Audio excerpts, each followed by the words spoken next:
Hola, hola, jeunesse en feu, comment vous portez-vous en ce mois d'août? Est-ce que votre petit feu intérieur va bien? Est-ce qu'il est plutôt en mode je te consume ou plutôt en mode j'utilise ce petit feu intérieur très sympa pour poser des actes qui me font du bien et pour avancer dans la life? Bienvenue en ce dimanche 6 août pour le 8e épisode de mon podcast Vie Revoltée, rendez-vous hebdomadaire des Sunny Dates de l'été. C'est avec grand plaisir que je vous retrouve aujourd'hui. Je suis à nouveau en nature, au contact de la terre. Le soleil est de retour par ici, donc j'en profite après plusieurs jours consécutifs d'averses, de vent et voilà, d'une météo plutôt très tourmentée. Donc je suis posée sur notre belle planète, j'ai fait l'étoile de mer sur l'herbe, complètement détendue, juste 5 minutes avant d'échanger avec vous, parce que ça fait un bien fou. Je ne sais pas si vous vous permettez ce genre de petites pratiques qu'un enfant fait tout à fait naturellement et qu'on se permet moins par la suite de pratiquer quand on devient un adulte responsable. Voilà pour ma petite introduction. Alors, j'avais envie de vous parler aujourd'hui du numéro 8 parce que c'est le 8e épisode du podcast, que nous sommes au mois d'août, donc le 8e mois de l'année, qui correspond à mon mois de naissance, donc qui me touche particulièrement. Donc il m'est venu cette idée de partir sur le 8 et sur cette figure que vous devez bien connaître, je pense, qui est assez, on va dire, à la mode. Ce 8 de l'infini ou Lemniscate, donc un 8 couché. Alors le questionnement d'aujourd'hui se situe justement par rapport à ce 8 couché qui, si vous suivez avec votre doigt cette forme, c'est sans fin en fait. Sans fin, parce que c'est bien le symbole de l'infini et en quelque sorte de l'harmonie. L'harmonie, c'est bien ce quoi on a envie de tendre dans notre vie, je pense, pour la plupart. Donc, la question à se poser, je reviens au feu intérieur du début, puisque ce podcast s'adresse plus particulièrement aux jeunes révoltés. Alors, je ne dis pas révolté, révolté ne veut pas dire violence. On est tous un peu révoltés, je crois, et c'est ok. Mais j'avais envie de savoir, si vous voulez partager ça en dessous, dans les commentaires, quelle est votre petite révolte intérieure en ce moment. Il faut dire que les temps quand même sont tourmentés. Notre joli pays qui est la France vit quand même de profondes mutations qui sont en cours. Et je pense que ça peut déstabiliser, surtout quand on est jeune, qu'on est en pleine construction, qu'on cherche nos repères dans la vie, qu'on se demande ce qu'on va faire de notre vie. Donc c'est important de se dire, alors ce feu-là, est-ce qu'il me consume au quotidien? Ce qui peut être le cas de la colère, par exemple. On est tous plus ou moins confrontés à cette émotion qu'est la colère. Donc la question est de savoir, est-ce qu'elle me consume, cette colère? Ce qui est, ma foi, assez légitime, mais pendant un certain temps. Il est plutôt conseillé de ne pas laisser cette colère vous consumer sur du long terme, parce que déjà votre corps et votre santé va vraiment en payer les pots cassés. C'est juste déjà en prendre conscience, parce que parfois on n'a pas toujours conscience qu'on est en colère. Donc en prendre conscience, c'est déjà, pour moi, c'est une base de l'accompagnement. La prise de conscience, c'est juste énorme. Et des prises de conscience, on en a toute notre vie. Moi, j'en ai eu une dernièrement. C'est comme une espèce d'état de grâce, quelque chose qui s'impose à vous, là, comme ça, comme une lumière qui s'allume, et qui paraît en fait tellement évident au moment où on le vit, qu'on se dit mais en fait c'était tellement gros que je le voyais pas finalement. Et ça c'est super important de vous raccorder à ce genre de lumière qui viennent s'allumer. Pour ça il faut être, je pense, en état d'ouverture à ce moment-là. Ça peut advenir n'importe où, n'importe quand. Juste il faut laisser la place en fait pour que ça arrive. Laisser qu'il y ait une certaine ouverture et qu'on laisse la place pour que ces informations arrivent. Pour ça, ça demande de faire du tri et de nettoyer, ou en tout cas de se débarrasser de ce qui n'est plus nécessaire pour nous dans notre tête au quotidien. Donc ce fameux petit hamster qui tourne en boucle, vous l'appellerez le mental ou autre. Voilà. Donc l'apaiser ou lui dire gentiment de se taire et laisser la place pour le joli en nous. Et je vous assure que derrière, ça fait vraiment des mini-miracles, des mini-états de grâce qui sont tellement agréables à vivre dans notre vie et qui nous remettent vraiment sur le chemin qui est le nôtre, qui sont là pour nous guider en fait, comme des petites étoiles. Donc, pour en revenir à ce feu de la colère, donc qui est bien sûr a tout à fait le droit d'exister, mais qu'il est plutôt sympa de laisser passer. On laisse passer l'émotion de la colère. Nous ne sommes pas nos émotions. Nos émotions sont une énergie qui passe en nous. Voilà. Et après, il y a un petit feu qui peut être, et l'idée c'est vraiment d'arriver à transmuter ça, ce feu de la colère, de le transmuter en ce feu passion, ce feu petite flamme intérieure qui me dit ce qui me passionne vraiment dans la vie, ce que j'ai très envie de faire, ce qui me met dans un état où le temps, la notion de temps même n'existe plus tellement je suis plongée dans mon expérience. C'est vraiment à ça qu'il est bon de se relier en ce moment pour garder la tête hors de l'eau.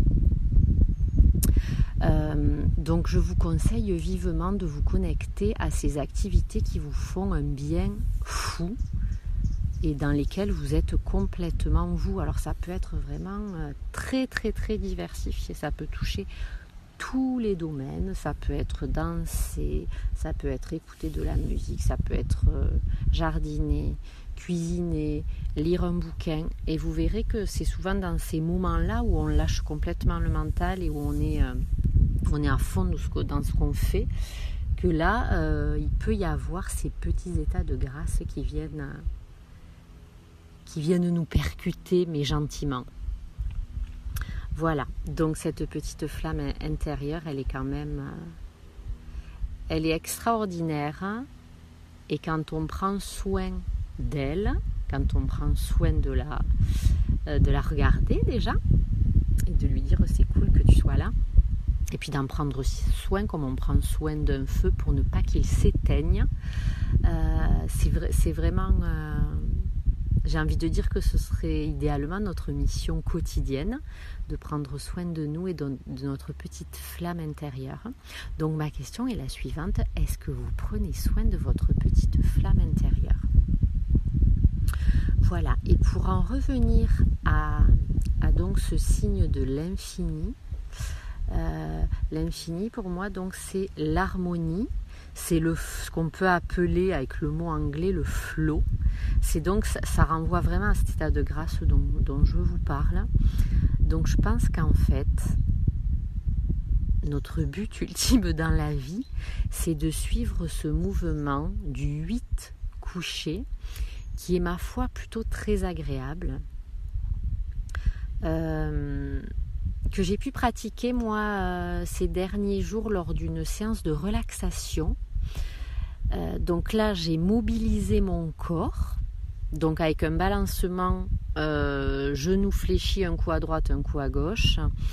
Et à l'aide de mes 2 menottes, j'ai donc formé un 8, ce fameux 8 couché.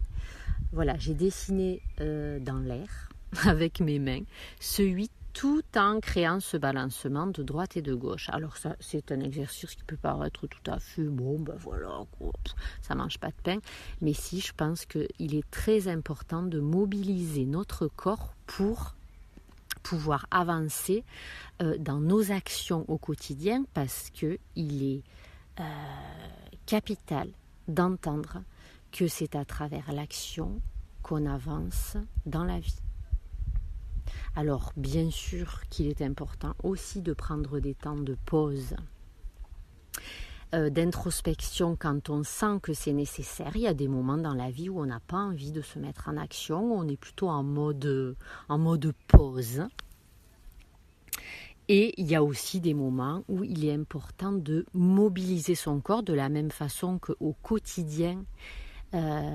L'activité physique est très très très importante pour nous maintenir en bonne santé, et de toute façon moi c'est un besoin, je ne sais pas du tout mentaliser, j'ai besoin de mobiliser mon corps, j'ai besoin d'aller à l'extérieur, de prendre l'air, c'est capital pour mon bien-être en fait. Et on a parfois tendance à oublier ces petites choses simples de la vie. Donc la mise en action du corps au quotidien est capitale. Alors la mise en action, pourquoi pas en faisant du sport, mais aussi en posant des actions qui vont dans le sens de ce qu'on a envie de faire dans notre vie, et toujours en ayant en tête cette petite flamme intérieure qui nous fait nous sentir en vie. Voilà. Et quand on se sent en vie, on a des envies. Donc on répond à nos envies.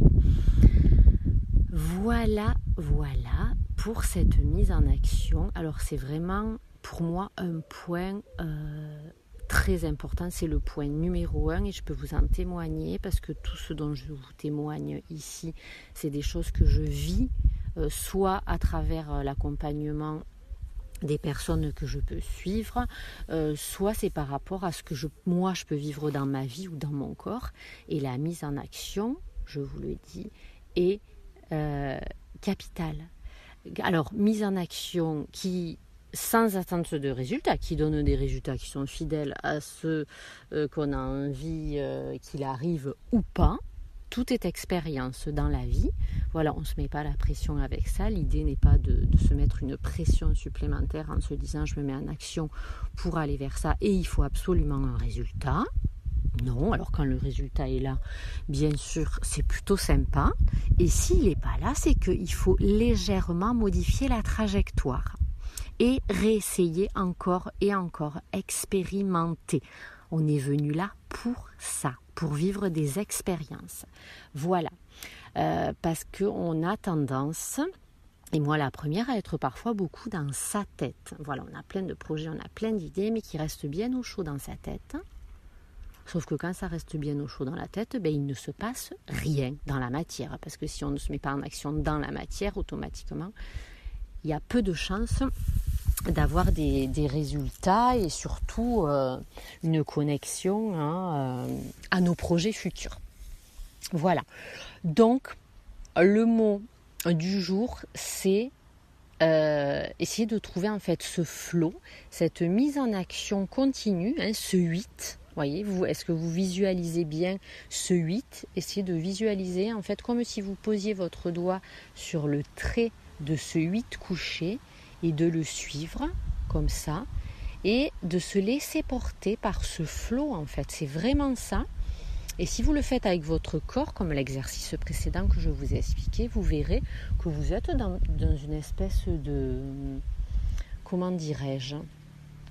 Une espèce de transe en fait, comme on peut appeler en hypnose, où voilà, on se laisse aller, on se laisse porter dans un état modifié de conscience en fait. Et là, parfois, souvent, il y a des miracles qui se produisent, des choses, des idées qui arrivent, des flashs. Et prenez-les bien en compte. C'est pas du tout farfelu ni perché ce que je vous raconte. C'est juste se connecter à l'être vraiment, l'être super cool, magique qu'on est vraiment tous. Il suffit juste de s'y connecter.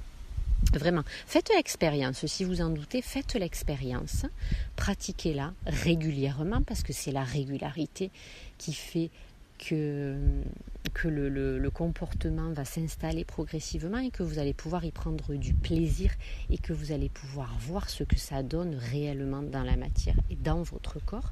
Donc essayez de vous connecter à ce flow du 8. Voilà. C'est avec tout mon cœur aujourd'hui que je vous partage ces réflexions-là, en toute humilité, bien sûr, toujours. Prenez ce que vous avez à prendre et ce qui ne vous convient pas, vous laissez. Et surtout, mettez-vous en mouvement, expérimentez, mimez ce 8 de l'infini sans jamais vraiment... rester dans une immobilité qui vous paralyse par rapport à des peurs, par rapport à des choses qui sont plombantes vraiment dans notre société, dans ce qu'on peut nous montrer, dans les images qu'on peut nous envoyer, dans toute la peur qui peut être parfois omniprésente et qui nous mène vraiment à cet immobilisme et à ce blocage en fait dans la vie. Et moi, les personnes que je rencontre qui sont dans ces états-là ne sont pas bien dans leur basket. Donc, mettez du flow dans votre life, c'est essentiel en vous connectant à ce 8 de l'infini. Faites-le, en plus on est en mois 8 du coup, pendant ce mois d'août, donc faites-le, installez cette petite routine au quotidien et voyez ce que ça fait sur vous. Et puis faites-moi des retours en dessous, là, en commentaire. Je suis curieuse de savoir. Voilà, j'aime bien toujours avoir des retours. Non pas pour m'auto-satisfaire, mais pour que vous vous rendiez compte, vous, vraiment, c'est vous la priorité, qu'il y a des choses super qui peuvent se passer avec des petites actions très, très, très simples au quotidien, mais qu'il faut mettre bout à bout et 1 jour, 2 jours, 3 jours, 10 jours, 20 jours, etc. Voilà pour ces mots du jour. J'espère qu'ils vous auront fait du bien. C'est le but de ce podcast, c'est de vous apporter un petit peu de joie, en toute humilité, bien sûr. Je vous ouvre, ces mots sont posés là avec tout mon cœur, vraiment. Je finis ce joli podcast du jour avec une phrase qui est tirée du livre de Paulo Coelho, l'alchimiste. Je ne sais pas si vous connaissez, si vous avez l'occasion de lire ce livre, allez-y. Je vous lis donc cette phrase. « Mon cœur craint de souffrir, dit le jeune homme à l'alchimiste, une nuit qu'il regardait le ciel sans lune. Dis-lui que la crainte de la souffrance est pire que la souffrance elle-même, et qu'aucun cœur n'a jamais souffert alors qu'il était à la poursuite de ses rêves. » Voilà, je vous laisse avec ces quelques mots. Ne lâchez jamais, jamais, jamais vos rêves d'enfant peut-être. Parce que souvent quand on